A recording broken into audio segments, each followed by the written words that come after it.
Глава 341. Важное решение. В сумерках изумрудный лес покрылся мирным блеклым свечением. Жизнь эльфов была долгой, а темп ее был медленным, поэтому на культивации почти никто не фокусировался.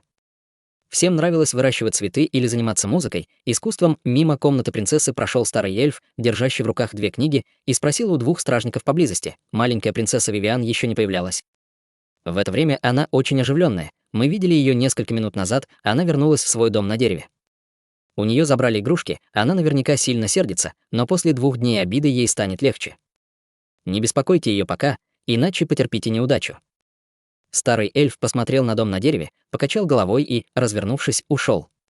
На самом деле никто в племени не знал, что Вивиан уже тайно ушла. Пока все пребывали в неведении, она применила особые врожденные способности к перемещению и сбежала. Она быстро пересекла горы и леса, прошла через множество опасных зон и, наконец, добралась до границы страны Южного Лета.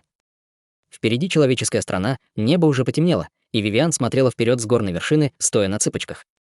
Она смутно видела огни пограничных постов страны Южного Лета. Это немного встревожило принцессу. Старейшины немало рассказывали ей о людях. Люди были очень сложной формой жизни, они различались и внешностью, и характерами.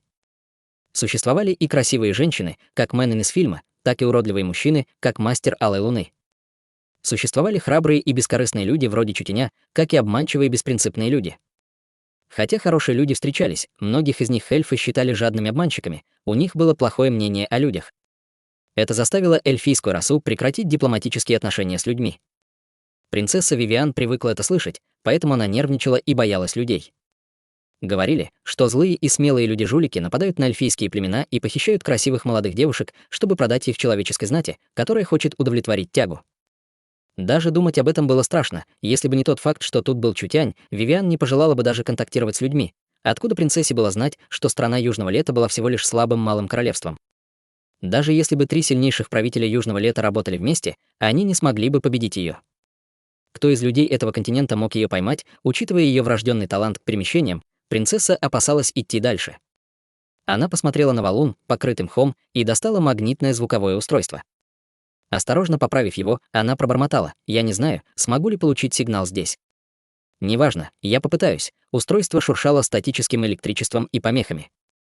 Принцесса нахмурила брови. Неужели еще слишком далеко? Когда принцесса ощутила подавленность, устройство отреагировало. Она услышала идущую из него расслабляющую музыку. Ах, оно правда работает. Взволнованно подскочила принцесса и поменяла волну. Она обнаружила, что может ловить много волн. Чутянь, величайший гений континента, он смог изобрести даже такую великую вещь. Слишком великолепно, от волнения Вивиан хотелось громко кричать. Принцесса стала искать ту станцию торгового чуда, которая ей понравилась. Радиовещание торгового чуда было сосредоточено в центральном государстве, поэтому большая часть контента касалась центрального государства. Никогда прежде Вивиан не была в мире людей, поэтому даже скучнейшие новости были для нее новым опытом. У людей, правда, есть большие театры, которые позволяют смотреть фильмы тысячам людей одновременно. Было бы здорово, если бы такие театры были у наших племен.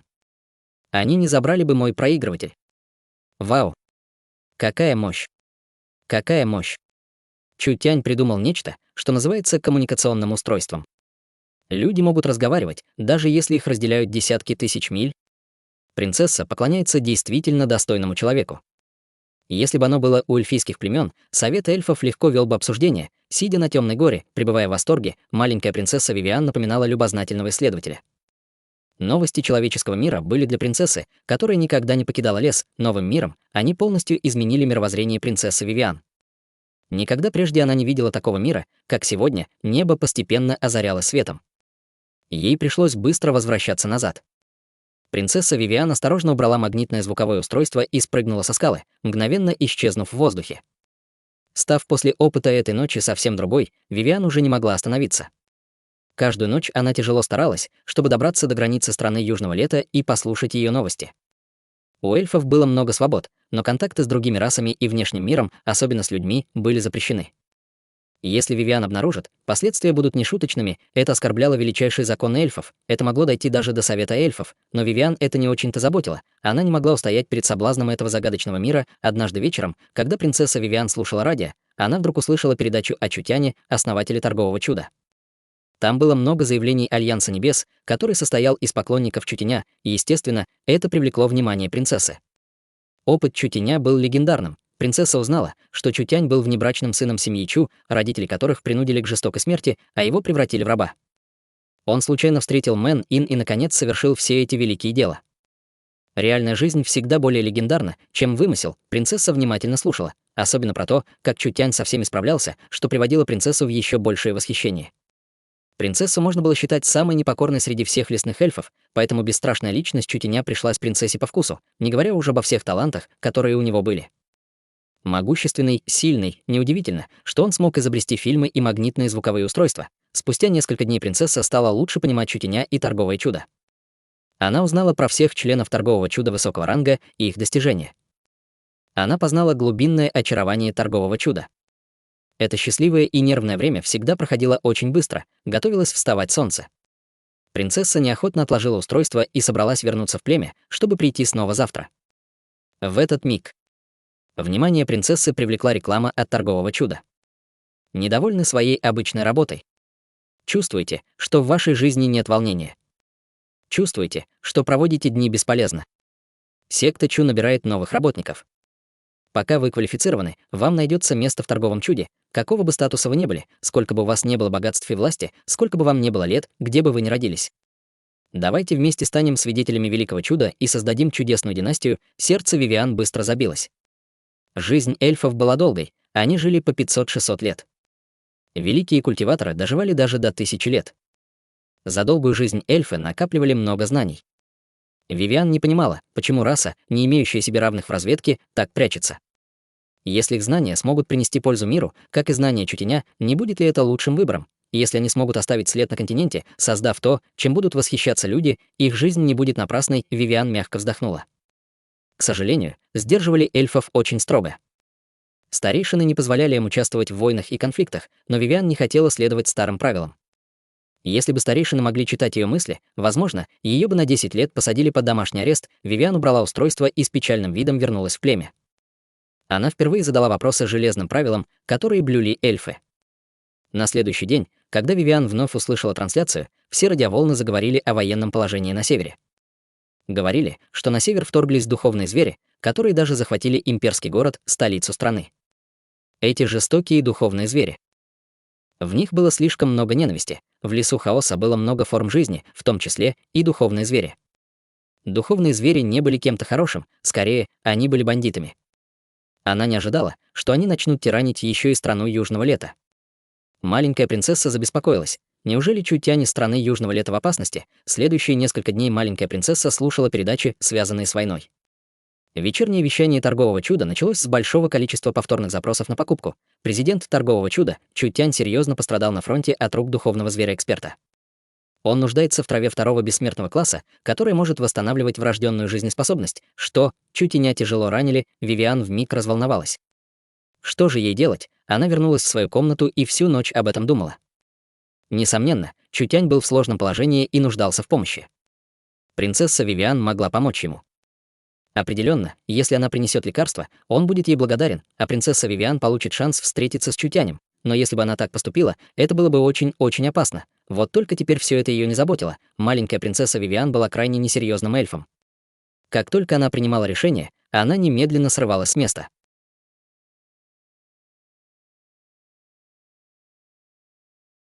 Глава 342. Вручение лекарства.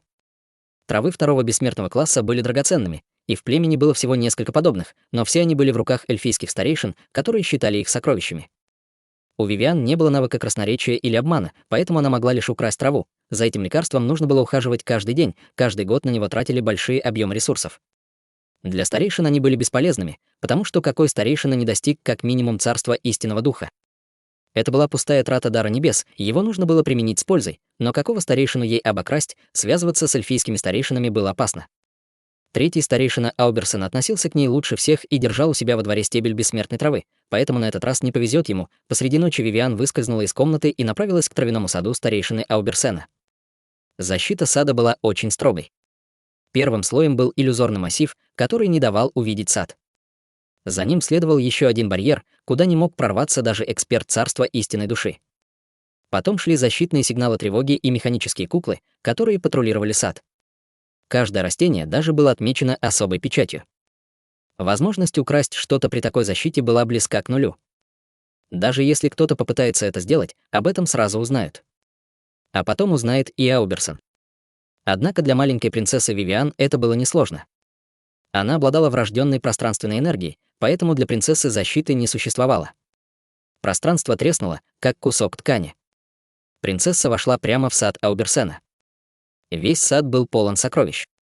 Драгоценных трав было всего несколько десятков, но каждая из них была очень редкой. Вивиан знала, что Ауберсен нашел бессмертную траву 80 лет назад в опасных руинах. Несмотря на обычное имя, трава долголетия, это была очень драгоценная бессмертная трава. Говорили, что врожденной жизненной силы этой травы достаточно, чтобы вылечить любой врожденный дефект или скрытую рану, увеличить продолжительность жизни на 5%. Мощной внутренней энергии было достаточно, чтобы культиватор пробужденной души совершил прорыв. Замечательно. Я выбираю тебя. Принцесса вытащила пространственный кинжал и ловко обошла печать. Она срезала траву на пространственном уровне, и в земле не осталось ни следа. Стебель не выдернули, а вытащили на пространственном уровне. На такое была способна только Вивиан, так что печать, оставленная Ауберсеном, осталась целой. Не вини меня, старейшина Ауберсен. Король тоже говорит, что нужно делать доброе дело, поэтому я беру эту траву, чтобы спасти Чутеня, а это можно считать хорошим делом. В тот же вечер с бессмертной травой в руке Вивиан покинула племя. Потому что принцесса понимала, что кражу травы не будут скрывать долго. Как только Ауберсен обнаружит, что бессмертная трава, которую он выращивал 80 лет, исчезла, он будет вне себя от гнева. Ей нужно было быстро отдать траву в руки Чутяню, чтобы избежать дополнительных проблем. Принцесса кинулась в лес и смело достигла границы страны Южного Лета. В центральное государство она прибыла уже на рассвете.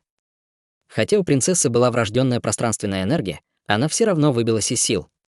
Где живет Чутянь, страна Южного Лета вела войну, поэтому центральное государство не было таким оживленным, как прежде. К тому же, было 4 утра, многие еще не выходили на улицу, и центральное государство казалось опустевшим. Принцесса была в человеческом городе впервые. Каменные дома людей были очень странными и стояли плотно друг к другу. В городе было мало деревьев, что казалось ей нелепым. Неужели в густой толпе высоких каменных домов было комфортно жить? Не было ни деревьев, ни травы, ни садов, ни проточной воды, ни птиц. Несколько сотен человек жили друг у друга под боком, одна мысль об этом заставляла кривиться. Люди действительно были странными. Где живет Чутянь, Вивиан закрыла глаза и зажгла лампу разума. Ее божественное чутье было очень сильным и мгновенно покрыло половину города. Принцесса удивила, что люди оказались невероятно слабыми. Почему в этом мире возникла такая слабая страна? Вивиан мало что понимала про виды королевств, она не знала, что Малое Королевство было в самом низу иерархии. Жители страны Южного Лета были такими слабыми, неудивительно, что их так тиранило королевство духовных зверей. Изучив силу жителей страны Южного Лета, маленькая принцесса укрепилась в своей уверенности, потому угрожать ей в центральном городе не мог никто. Итак, она нашла самого сильного человека и двинулась в его сторону. Чутянь занимал в стране Южного Лета очень высокое положение, поэтому логичнее было искать сильнейшего человека. Временная резиденция короля Южного Лета. Ночью Дун Фангань анализировал ситуацию в армии. Когда Дун Фангань сосредоточился на ситуации, «Эй, привет!» Вдруг наполнил его уши слабый, сладкий девичий голос. Увидев фигурку, которая находилась в 3 метрах от него, Дун Фангань поразился. Он выронил перо из руки, а лицо его поникло. Кто бы это ни был, раз он возник тихо посреди ночи, он был на том же уровне, что и Дун Фангань. Дун Фангань был на 2-м уровне истинной души, и в стране Южного Лета он был сильнейшим культиватором. Что значил тот факт, что некто возник в 3 метрах от него, а он даже не заметил чужую ауру, либо она была убийцей высокого класса, либо экспертом с более высоким уровнем культивации, или, возможно, вообще не была человеком, потому что появилась прямо перед Дун Фанганем, миновав стражу. Маленькая принцесса невозмутимо протянула пальцы и поймала перо, которое выронил Дун Фангань. Низко взревев, Дун Фангань выпустил духовную энергию. Его источник превратился в копье и быстро ударил принцессу. «Почему ты на меня нападаешь?» Подняла руку Вивиан и исказила пространство перед собой. Копье проникло в искажение и появилось за Дун Фанганем. Атака настигла Дун Фанганя, и он сам от нее пострадал. «Кто ты? Я пришла, чтобы отдать Чутяню лекарство». Вивиан подняла деревянную коробочку и тихо заговорила по-человечески. «Ты знаешь, где Чутянь? Передать лекарство». Дун Фангань увидел, как Вивиан открыла коробочку, и комнату мгновенно наполнила плотная аура. Аура окутала рану Дун Фанганя, и ему сразу стало лучше. Это было лекарство. Вдруг двери распахнулись, ворвались стражники семьи Дунфан и закричали: «Взять убийцу! Стойте!» Немедля остановил их Дунфан Гань. Если бы она хотела его убить, они бы вряд ли ее остановили. Все не так. Идите и позвоните кому-нибудь из торгового чуда. Мэн Ин металась и ворочалась в постели. Из-за недавних событий она уже несколько дней не могла отдохнуть.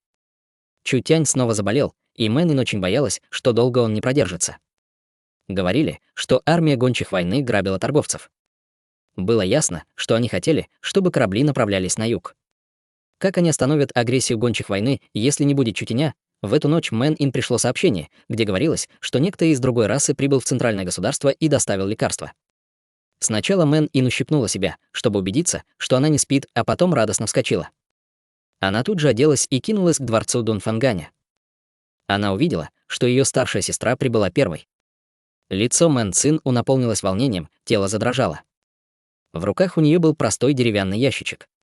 Обычно спокойная старшая сестра была взбудораженной, а в коробочке была трава бессмертного класса. Ах!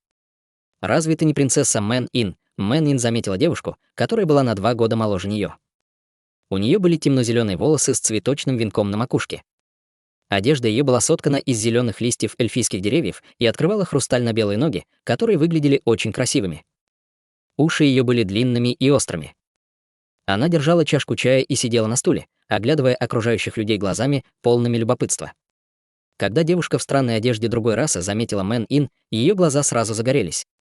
Белоснежные ноги ступили на землю, и она радостно подбежала к Мэн Ин. Она всмотрелась в Мэн Ин. «Ты еще красивее, чем в кино. Мы с моими сестрами вас всех любим». Я никогда не думала, что увижу настоящего человека. Это так здорово. Мэн Ин ощутила смущение и некоторую странность. Что это была за девушка? Ин — это принцесса лесных эльфов Вивиан. Подошла к младшей сестре Мэн Цин. Она пришла, чтобы отдать Чутяню траву бессмертного класса. Она — великий благодетель торгового чуда. Принцесса эльфов. Поразилась Мэн Ин. Это была настоящая принцесса, в то время как Мэн Ин лишь изображала таковую. Не смея ей пренебрегать, Мэн Ин быстро произнесла: «Старшая принцесса».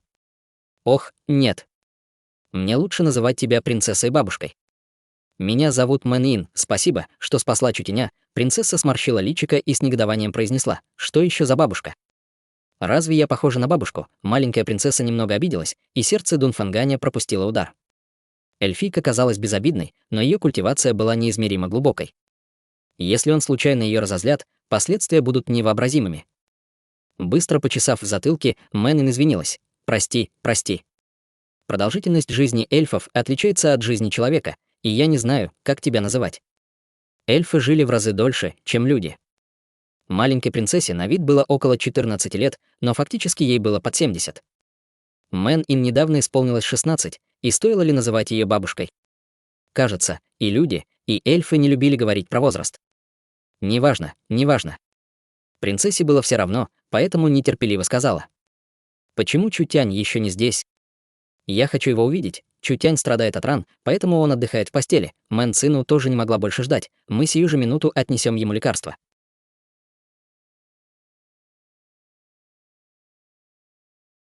Глава 343. Обмен лекарства на культивационную технику. Мэн Цин предполагала, что раны Чутяня были очень серьезными. Эти раны были намного хуже предыдущих, и Чутянь не мог с ними справиться. Говорили, что последние несколько дней он отдыхал в постели, но на самом деле он просто слонялся вокруг.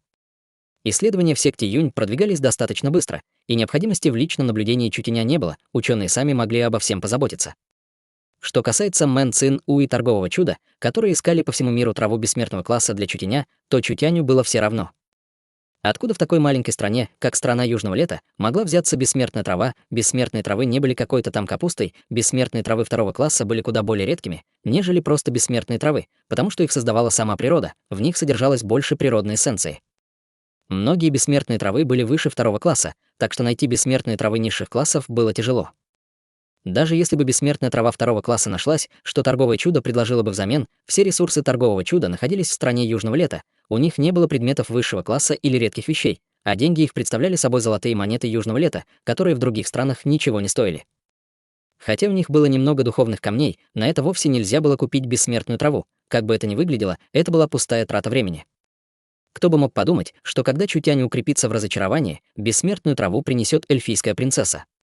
Она преодолела несколько десятков тысяч миль, попала в центральное государство и отдала ее Чутяню даром, не требуя взамен никаких наград, черт возьми. Откуда эта темная лошадка? Бессмертная трава стоила как минимум 100 святых трав высшего класса. Чутянь смотрел на эльфийку, которая показывала лекарство, с недоверием. Рост у нее был всего 1,40 сантиметров. Одежда была сплетена из листьев, а на голове виднелась цветочная корона. Голые ноги были хрустально-белыми, и хотя ее тело созрело не полностью, лицо уже обладало потрясающей красотой. Еще у нее была очень сильная аура, принадлежащая великому эксперту. Но чистое лицо было наполнено любопытством, словно у нее было мало жизненного опыта. Согласно извечным традициям эльфов, несовершеннолетних во внешний мир не пускали. Возможно, она улетела тайно. Вау!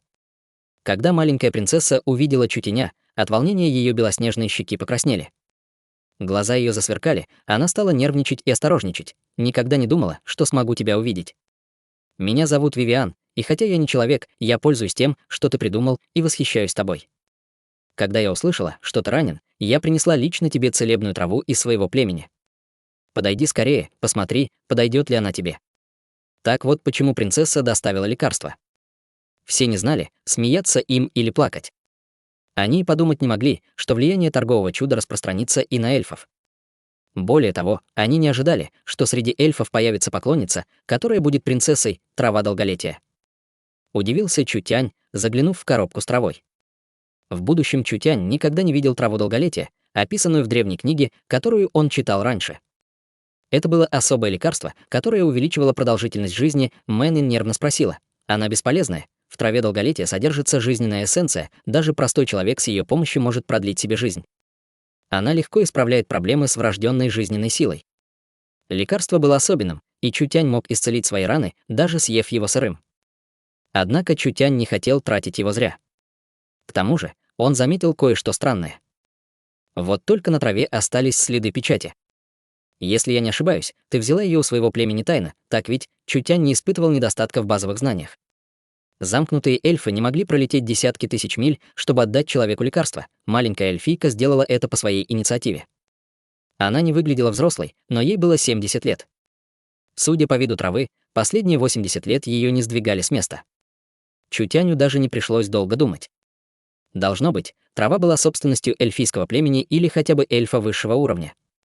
Так или иначе, собственностью маленькой эльфийки она не была, поэтому ее, скорее всего, украли, все забеспокоились. Эльфы были очень могущественными, а принцесса украла бессмертную траву ради Чутяня. Разве это не разозлит эльфов? Эльфы изолировались от мира и особенно не любили вступать в контакт с людьми. Эльфийка не только сбежала из клана, но и украла важную траву. Эльфы могли выйти из себя, найти их, и после этого торговое чудо могло уже не избежать неприятностей. Ух ты, такой мудрый. Ты правда достоин быть Чутянем, ты видишь истину с первого взгляда. Не стала ничего скрывать принцесса Вивиан и с усмешкой произнесла. В нашем племени немного бессмертных трав, а у меня их нет вообще, так что мне оставалось лишь украсть немного. Но тебе не стоит волноваться. Эльфы не будут вас беспокоить, в худшем случае они запрут меня дома на 8-10 лет.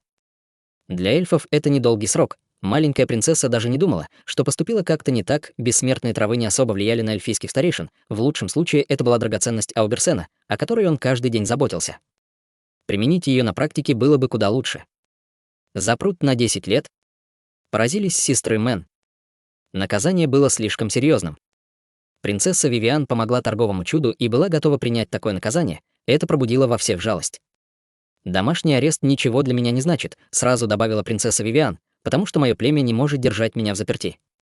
Я украла лекарство, и вернуть его уже не получится, так что не волнуйтесь. Мэнин с чувством произнесла. Мы правда не знаем, как тебя поблагодарить. Почему вы, люди, столько болтаете? Немного насупилась Вивиан. Это всего лишь трава, что она из себя представляет, маленькая принцесса сказала свое слово. Если они все-таки откажутся, то будут выглядеть самыми настоящими дураками. Чутянь взял бессмертную траву и написал для Мэн Цину список, где были материалы, которые нужно было собрать как можно скорее. Это были распространенные святые травы и ресурсы торгового чуда, найти которые было легко. Мэн Цин взяла список и ушла. Чутянь осмотрел Вивиан и сказал: «Я, Чутянь, никогда не давлю на других. Не могла бы ты показать мне свой духовный источник?» Конечно, не проблема, Вивиан собрала свою духовную энергию. У ее духовной энергии не было цветов, от нее лишь рябило пространство. Над головой Вивиан возник белый кинжал. Кинжал казался особенным, словно он был частью пространства и содержал в себе сильную пространственную энергию. С каждым движением он сокращал пространство, словно резал тесто. Пространственный кинжал — это был духовный источник принцессы Вивиан, редкий духовный источник. Сказал Чутянь, потирая подбородок. Хотя у тебя такой сильный пространственный источник, странно, что ты не культивируешь пространственную технику. Почему? С угрюмым лицом Вивиан ответила. Потому что такие техники слишком редкие, эльфы не могут найти подходящую, так что моя базовая техника не пространственная. Услышав это, все наполнились сожалением. Атрибуты пространства были одними из самых сильных. Если бы принцесса Вивиан нашла подходящую культивационную технику, ее сила могла бы стать шокирующей. Однако атрибуты пространства были могущественными, но редкими, и в древней эпохе мало кто их культивировал, поэтому наследия осталось немного. Не находя подходящую культивационную технику, принцесса росла обычным эльфом. Чутянь рассмеялся. «Ты принесла лекарство, за которое торговое чудо не может тебе заплатить. Я просто дам тебе набор особых культивационных техник, чтобы отблагодарить тебя за это лекарство». «Что?» Поразилась принцесса Вивиан.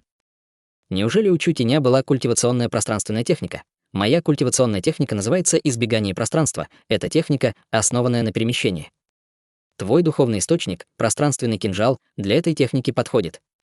Если ты добьешься успеха, никто из равных тебе не сможет угрожать твоей жизни, все изменились в лице». Чутянь, нашедший пространственную технику, не просто удивил их, это могло иметь серьезные последствия. Культивация избегания пустоты сильно увеличивала боевую мощь. Сложно было угрожать человеку с такой силой. Это была высшая культивационная техника, Вивиан не верила своим ушам. Неужели этот человек действительно покажет ей пространственную технику? Ничего не говоря, Чутянь вытащил нефритовую табличку, где была записана культивационная техника. Передав ее Вивиан, он серьезным тоном произнес: «Изучив технику, уничтожь ее. Ты не должна раскрывать ее кому-либо, иначе навлечешь на себя неприятности». Вивиан всего лишь хотела отнести лекарство. Она и подумать не могла, что ей так повезет. Вивиан думала, что никогда в жизни не сможет культивировать пространственную технику. Когда Вивиан прочла базовые моменты избегания пространства, она ощутила, как кипит ее кровь. Это была не просто полная пространственная техника, но и отличная техника. Для Вивиан и эльфийской расы эта техника была более значимой, чем бессмертная трава. С ней не могли сравниться даже 10, даже 100 трав. Вернулась Мэн Цину, в которой нашла все материалы, которые были нужны Чутяню. Соблюдя все условия, он мог взяться за очистку. «Хорошо, небеса действительно на моей стороне», — Чутянь сказал Вивиан, «остаться на 2 дня в центральном государстве. Запиши все, что не понимаешь, и я объясню каждый пункт по отдельности». Сказав это, Чутянь скрылся за закрывшимися дверями.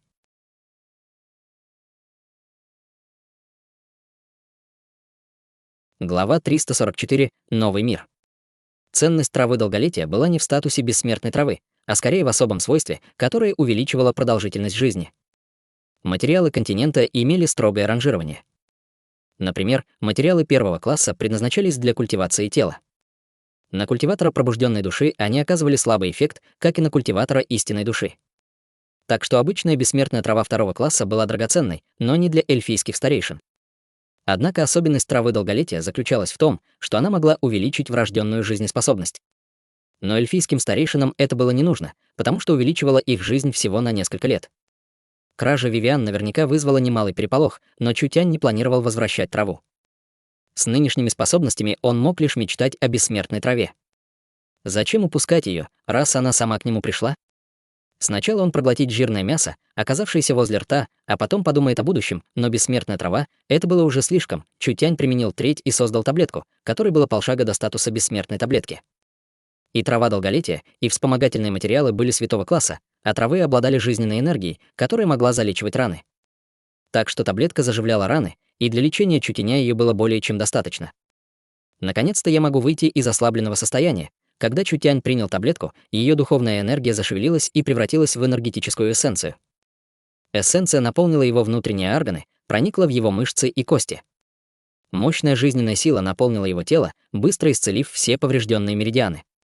Культивация Чутяня быстро перешла от 6-го уровня пробужденной души к пику 6-го уровня.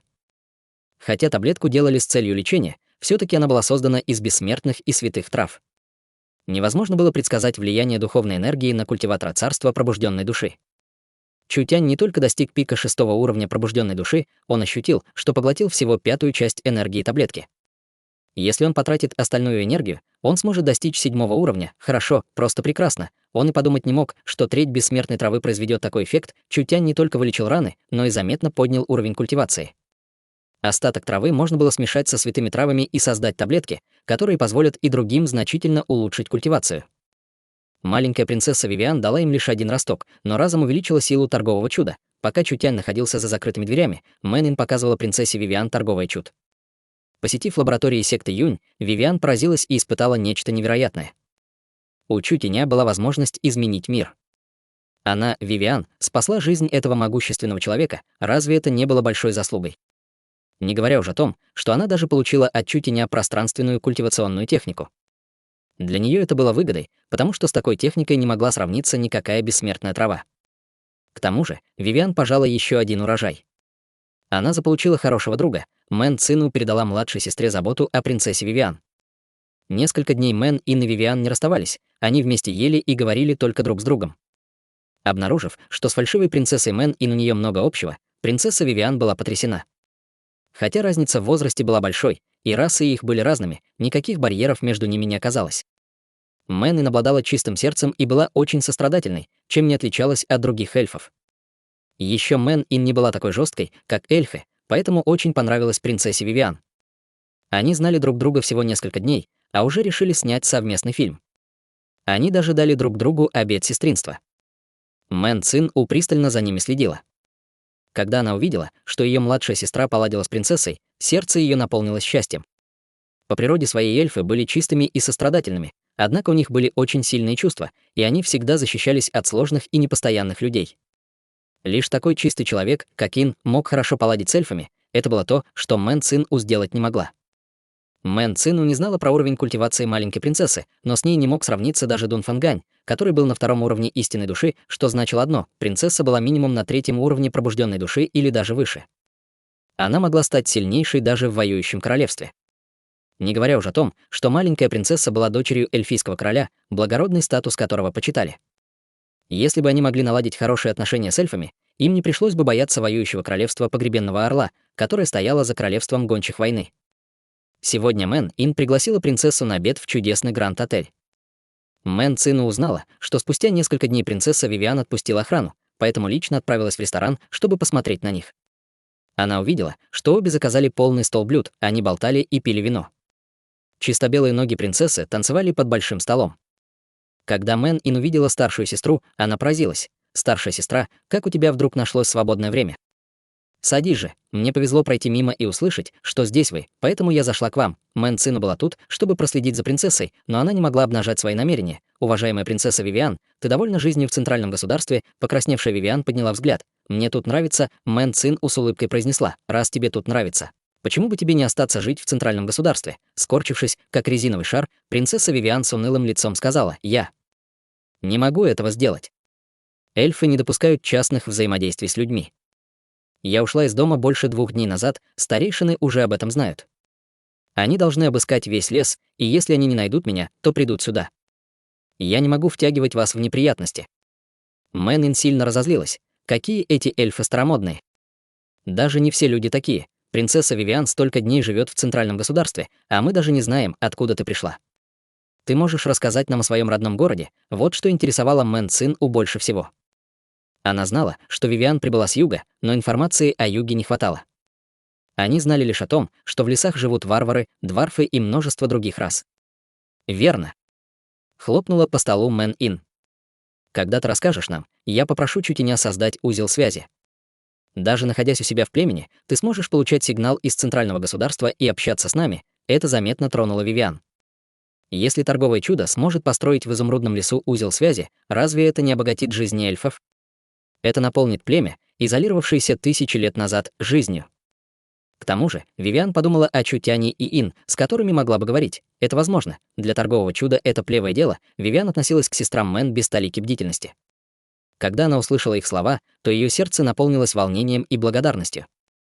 Она сразу же рассказала им про местонахождение племени, окружающий ландшафт, конкретное место и даже численность населения. Место, где жила Вивиан, располагалось к югу от страны Южного Лета. Это была хаотичная местность, занимающая несколько десятков тысяч миль. Почти 80% земель покрывали леса, и она называлась лесом хаоса. Пейзаж, живые существа, расы и даже силы жили в хаосе. Короче говоря, в регионе царил беспорядок. В регионе было несколько духовных жил, что делало Землю очень плодородной. Он был полон небесными и земными сокровищами, немыслимым благословением. Короче говоря, очень легко было создать там крупную империю. Но регион был поделен между расами. Были великие расы вроде духовных зверей и эльфов, были сильные расы вроде драконов и гигантов, были и редкие расы вроде гномов, пикси и дриад. Все эти расы сдерживали друг друга, никто из них не перетягивал контроль в свои руки. К западу от леса хаоса располагался океан, который был границей империи морской расы. На юго-востоке находилась империя, где существовало много сверхсил, что лишь усложняло ситуацию. Государственная система леса хаоса имела вид городов. У них было много подземных и лесных городов, которые представляли собой шахматную доску. Каждый город был окружен несколькими тысячами миль, богатыми на ресурсы. Многие племена боролись за лесные ресурсы, а у некоторых крупных городов даже были вассальные города, и они не уступали воюющим королевствам. Место, где нет королевств. Мэнин нашла это очень странным. Там больше миллиарда жителей, но почти нет городов. Раса плотно проживает в одном месте, мало кто обжил весь континент. У разных рас разные убеждения, и, естественно, не может быть никакой унификации. Мэн Цину даже не ожидала, что к югу от страны Южного Лета найдется такой регион. Какие силы в лесу хаоса самые сильные, Вивиан ответила. Кроме эльфов, есть и другие могущественные силы. Например, есть город драконов, где правит лорд драконов, есть город титанов, которым управляют гиганты, есть город дикого зверя, где правят духовные звери, есть город Западного моря, управляемый росой Западного моря. Всех их нельзя недооценивать, всех можно считать повелителями леса хаоса. Вивиан написала простую карту.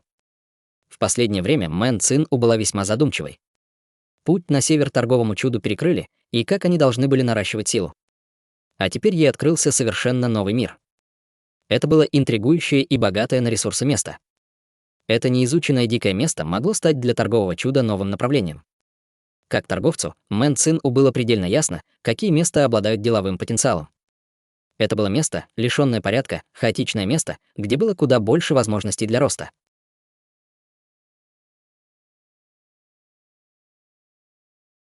Глава 345. Официальное присоединение.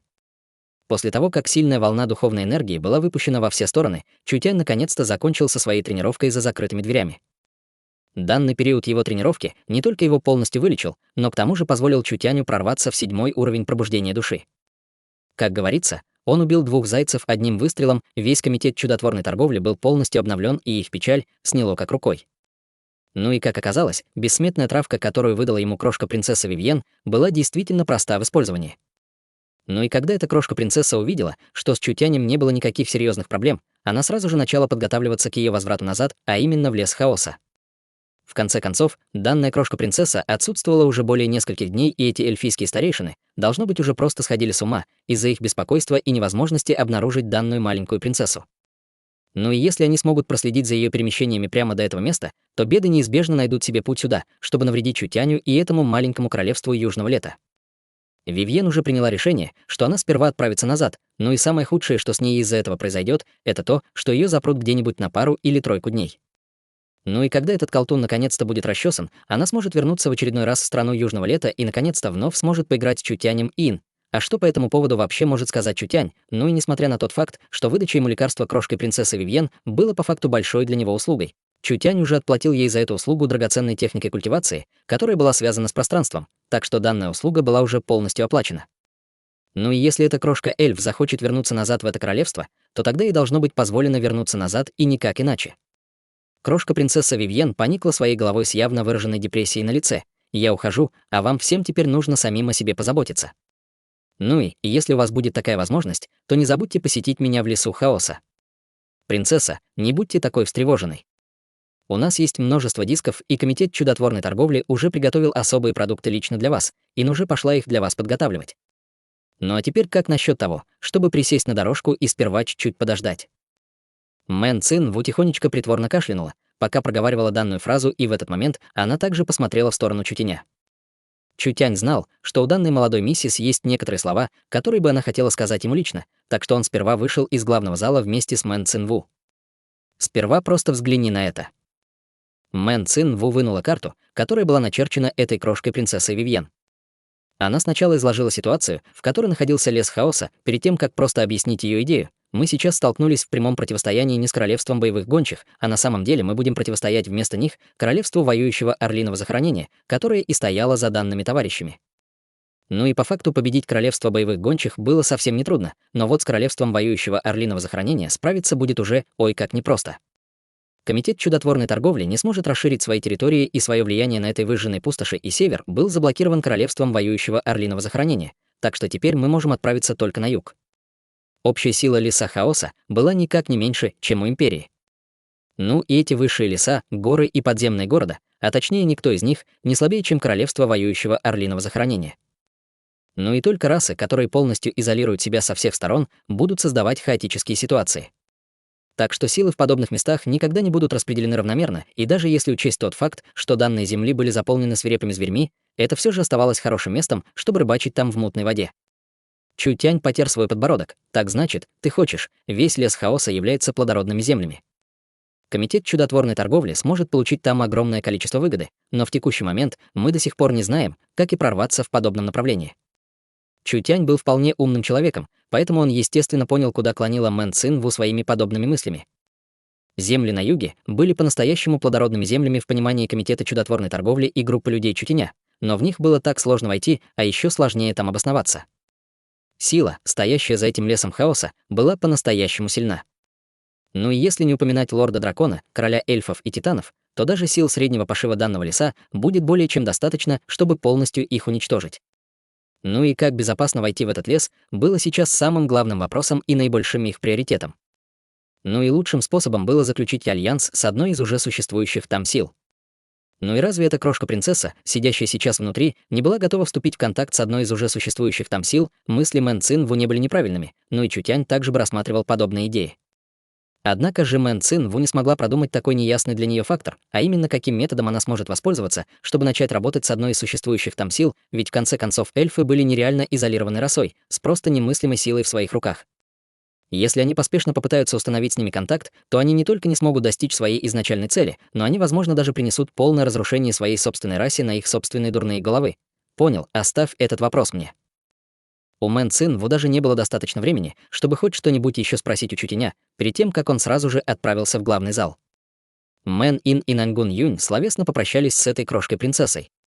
У всех этих людей сейчас было выражение нежелания на лице, потому что было совершенно неизвестно, когда они снова смогут повстречаться все вместе и в одном месте. Чутянь подошел и встал прямо напротив Вивьен. Он заговорил с ней мягким голосом: «Маленькая принцесса, у меня есть предложение. Как насчет того, чтобы не возвращаться и просто немедленно вступить в комитет чудотворной торговли?» Мэн Цин Ву сейчас чуть не вырвала кровью. Чутянь что, только что сбрендил нахрен? Он что, не знает последствий подобного заявления? Если Вивьен останется в центральном государстве, и даже если она и вступит в комитет чудотворной торговли, и все это будет найдено эльфами, они будут просто переполнены гневом.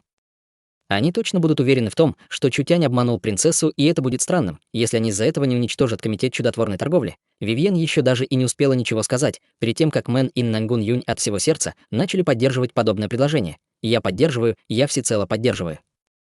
Ну и поскольку тебя один фиг накажут, если ты вернешься назад, то разве это не будет лучше, если ты просто останешься тут с нами?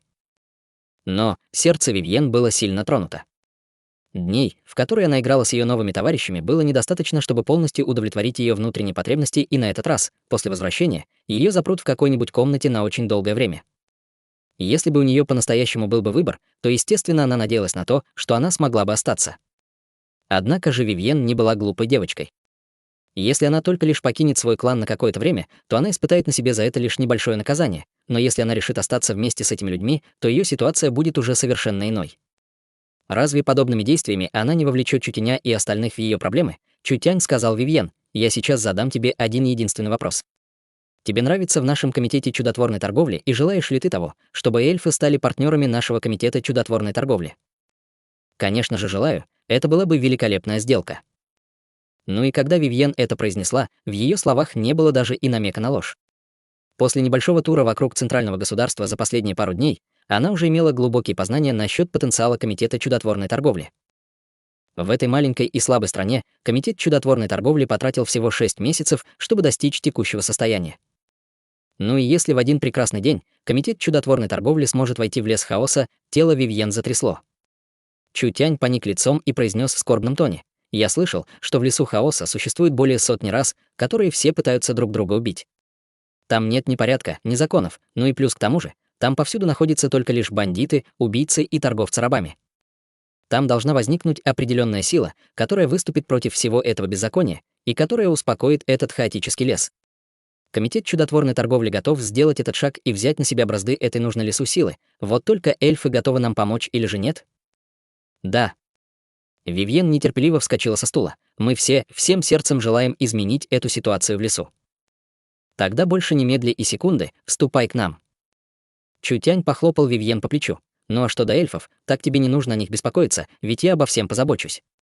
Старейшины эльфов по-настоящему твердолобые личности. Я боюсь, что ты твердолобый. Я, Чутянь, монополизирую все типы твердолобости, в этом мире нет ничего, что бы я не смог сделать. Ты в этом убедишься, если проживешь у нас еще пару дней. Ну и как только проблемы в стране Южного Лета будут улажены, я лично отправлюсь в лес хаоса вместе с тобой, чтобы их всех убедить. Правда. Я попрошу тебя посмотреть в мои честные глаза, ну что я выгляжу для тебя как какой-нибудь лжец?»